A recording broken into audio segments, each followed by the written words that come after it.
Good afternoon, Juancho Villaverde, ESPN. One for the coach and one for Mikhail. Coach, you came for this Gold Cup as your debut in this tournament with the Jamaican nationals team. What do you think about the level of CONCACAF? Right now, you face Guatemala and you face after that Guadeloupe, and those teams they weren't supposed to fight for the group, and they have shown us, different kind of perspective in that way. And Mikhail, what it means to you being in this stage right now after all you have passed? Go on. Last question first. For me, obviously, um, it was a bit of a surprise to obviously be back so early, but it's something I worked hard for and the graft that I put in to be here. So I'm happy for the experience. I'm happy to be here again, and hopefully I can keep going out and showing what I can do and show everybody that I'm not just back, I'm back and I'm playing well. Thank you.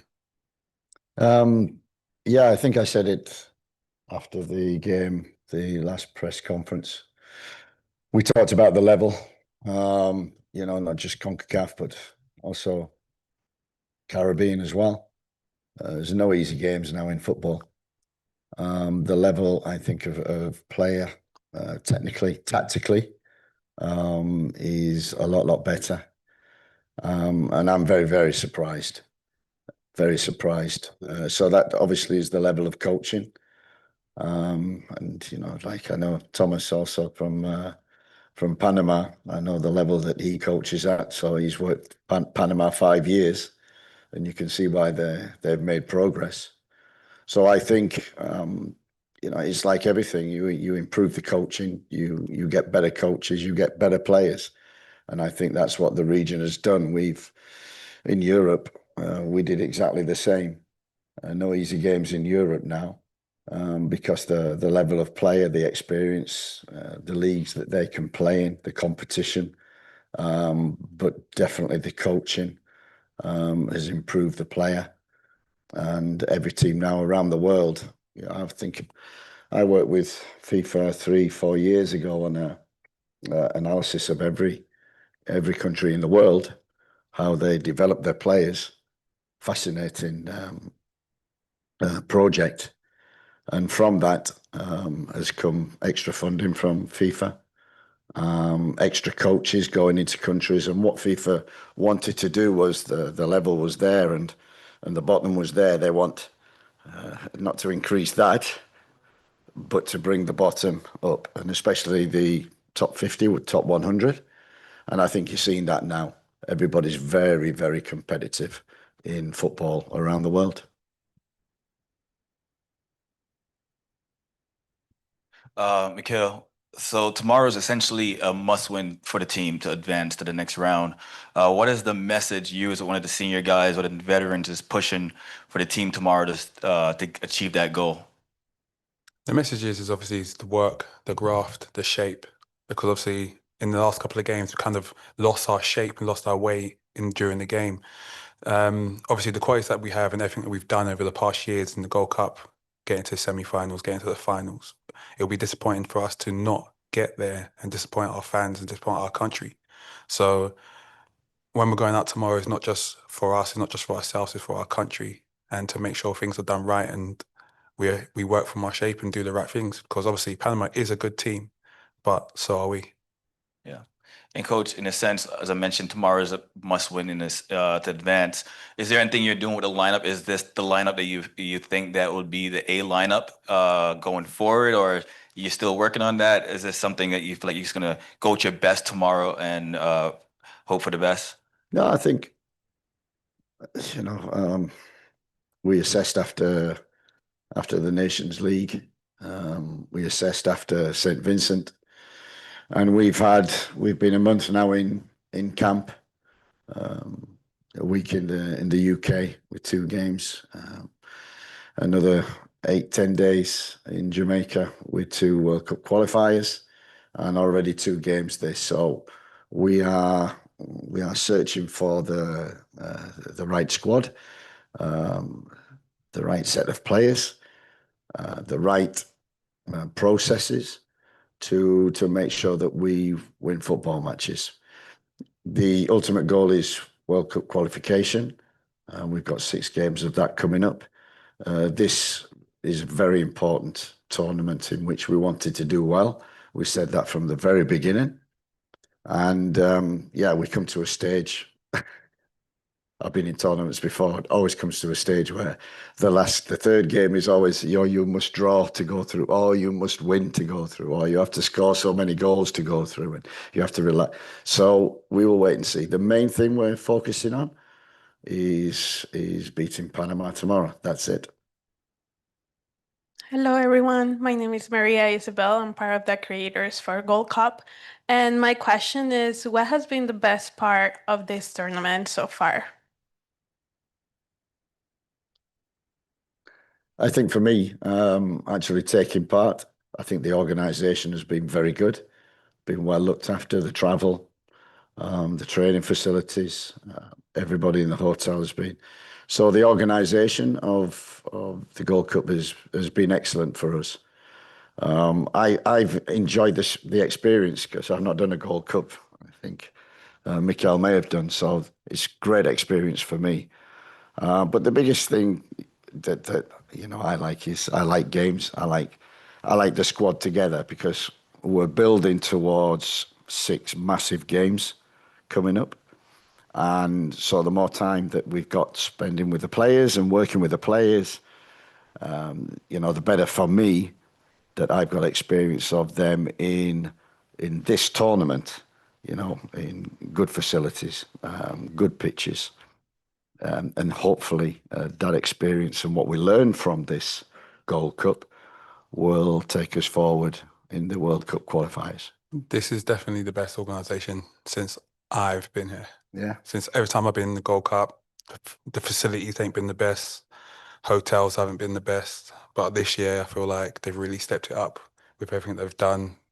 We've got proper pitches, we've got proper hotels. So this year I'm really impressed with how everything's been run.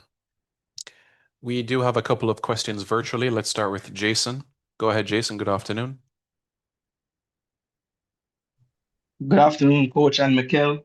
Jason Hall, Jason Guna TV. Coach, I've made an observation of you coaching the team, and there have been times in the match when you decide to go and watch the game in the stands.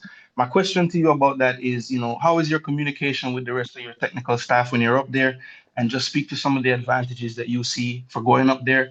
And Mikel, for you, first and foremost, I just want to say congrats for making it back onto the pitch. I've been following your rehab and everything. It's amazing what you've been able to do. I just want to ask you mentally, how important was it for you to get out there in that first game and make a couple sprints, change direction, get challenged? And how has your body really responded to those things?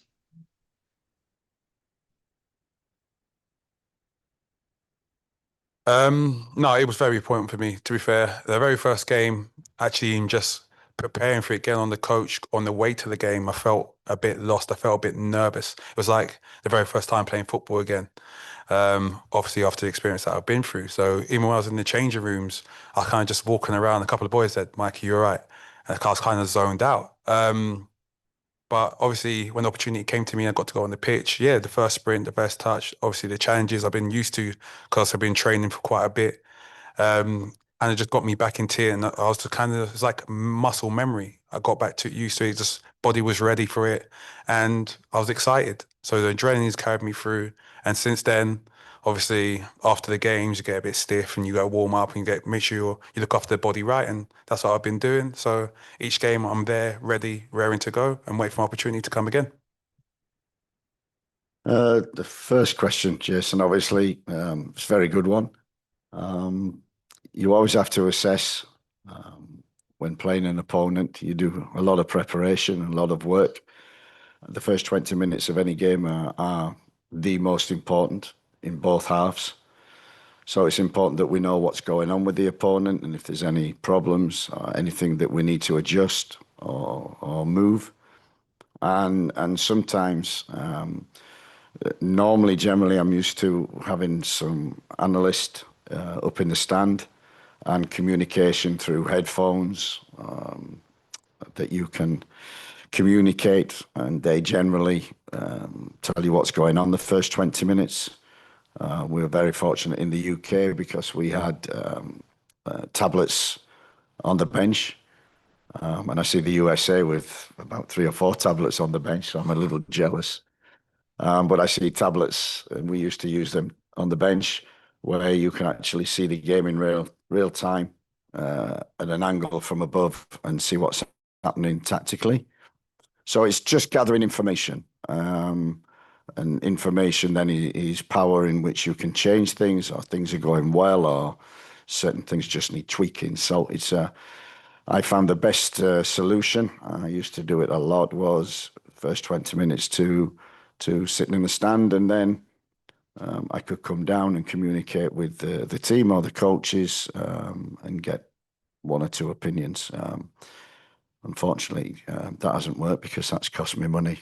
I've learnt this morning. So I'm not allowed to do that. So it's just getting a bird's eye view above what's happening on the field, putting some kind of logic to it and any changes needed. So I could do with communication. I could do with tablets, but we haven't got them at the present moment. Hopefully, these are things that we need to acquire for the up-and-coming World Cup games. Bertram Spence, go ahead. This is Cranky from Cranky Life. Coach, several of your selections and tactical decisions have raised questions about whether performances and merit are truly driving your choices, or if there's more of an emphasis on maintaining a so-called balance in the squad.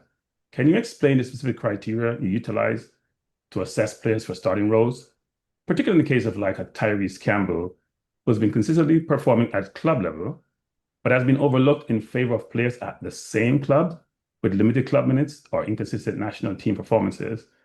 Is there a transparent merit-based system in place? And how is that applied in cases like Tyrese non-selection? I think you might be comparing Tyrese with Kaheem Dixon. Would that be correct? Yeah. Yeah, you're absolutely right.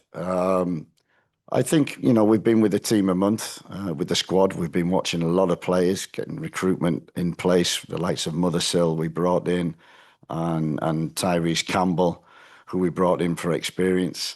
Kaheem Dixon, in that instance, is someone we've known from the very beginning. Got a great move to Charlton. We followed his progress there. Speak to the manager regular about his progress, and he comes into the camps. He's a terrific trainer, and actually in the Unity Cup, Tyrese Campbell wasn't a part of that. Mothersill was, but we established Kaheem. We give him an opportunity. The same with Cephas, who's also not been a regular. And in the Unity Cup, they were absolutely excellent. The performances of Kaheem and Cephas were outstanding. And we want to do well in this competition. We have Damari Gray also, who can play on the left and plays on the left-hand side. And we've come to the Gold Cup wanting to win football matches, not to experiment and not to,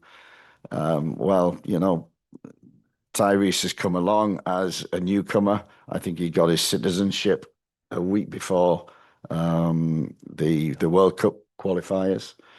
And we've had an opportunity to see him in training. Unfortunately, because of the first result, we haven't had an opportunity. It's put a bit of pressure on winning football matches to progress. But what we're seeing in training is really delighting us. With all the young players, Mikel will testify to that. The young players that we've brought in are really giving the senior players and the regular players real competition for places. And you're absolutely right, and it's a great question. And what we will do after this Gold Cup is we will really sit down and study and go, okay, what are the 15 or 16 players who are going to take us forward to the World Cup qualifiers? And what about the 6 or 7 who need to make up the squad? That will give that great balance to the squad that we haven't got too much. So players are really disappointed in not being on the bench. And with young players coming in, the enthusiasm, Kaheem Dixon, Tyrese Campbell, Warner Brown, Roman Burrell, You know, they did really well in the Unity Cup. They're doing really well in training. And for the 3 camps that we've had, Unity Cup, World Cup qualifiers, and the Gold Cup, we've had players coming and going, and we've changed every time. This is an important tournament. We want to win tomorrow. So I must put a team out there that I think will win the game. We'd like to thank Coach Mclaren and player